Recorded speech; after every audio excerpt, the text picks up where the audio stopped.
गांव में एक आदमी कुल्हाड़ छोले चावल तैयार करके बेचता था। एक छोटे मिट्टी के मटके में चावल छोले डालकर आने वाले लोगों को देता था। लोग बहुत शौक से खाते थे। उसका बेटा ईशांत नाम का था। वो पिता के दिए पैसे लेकर आवारा घूमता रहता था। ऊपर से वो एक बेवकूफ भी था। जो भी वो कहता वही सही है यूं समझता था। वो लोगों को इशारे करके बताता रहता था कि वो क्या सोच रहा है। उन्हें वो क्या बोल रहा है समझ नहीं आता तो वे सर पकड़ लेते थे। इससे अगर वो दूर से आने वाला है तो लोग भाग जाते थे। एक दिन बंडी के पास ईशांत के पिता, बेटा क्यों ऐसे लोगों को सताते हो? लोग देखो तुम आते ही कैसे भाग जाते हैं। तुम्हें एक बात पता है? तुम्हारे लिए गांव वालों ने एक नाम भी रखा है, जानते हो क्या? इशारा ईशांत। कृपा करके आके काम संभालो बेटा। यूं कहा ईशांत। अरे पिताजी, बात करने से सोचो इंसान की कितनी एनर्जी वेस्ट होती है, इसलिए मैं ज्यादातर इशारे करता हूँ, सबको सीखने के लिए कहता हूँ, लेकिन कोई सुनता नहीं। सच बोलो तो मैं साइन लैंग्वेज में मास्टरी कर ली है। उस पर एक किताब भी लाने वाला हूँ, तब सबको समझ आएगा कि मेरी अहमियत क्या है। और लोग मेरा कोई नाम रखे तो मुझे क्या, पहले मुझे पैसे दो। यूं कहा तब पिता सर पकड़ लिए।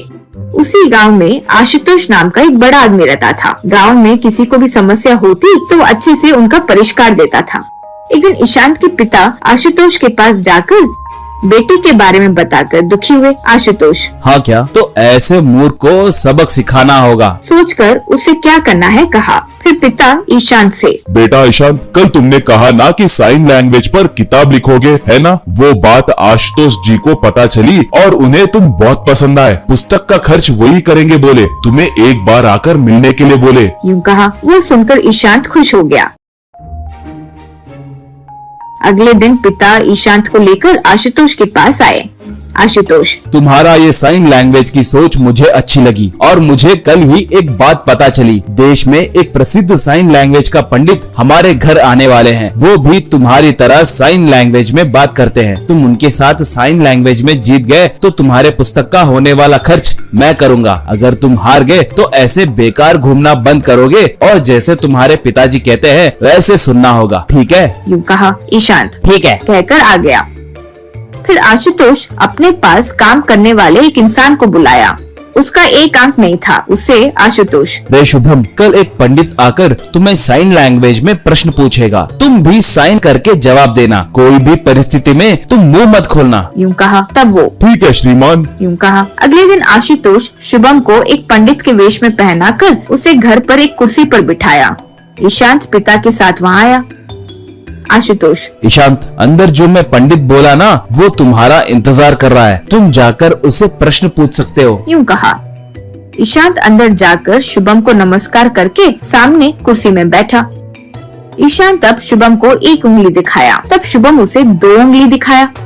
ईशांत शुभम को 3 उंगली दिखाया। शुभम गुस्से से मुट्ठी बनाकर दिखाया। ईशांत फिर एक केले को दिखाया। शुभम तुरंत एक रोटी का टुकड़ा ईशांत को दिखाया। ईशांत तुरंत खड़े होकर शुभम के आगे हाथ जोड़कर बाहर आ गया।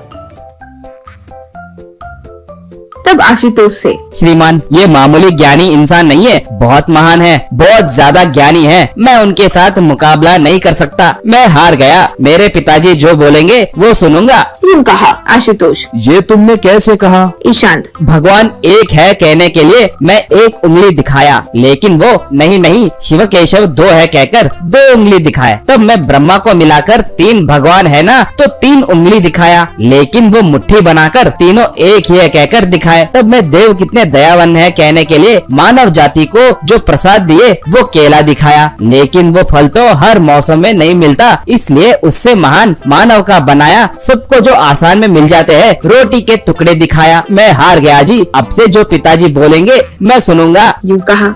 वो सुनकर आशुतोष ईशांत के पिता आश्चर्य में पड़ गए। इतने में शुभम बाहर आया।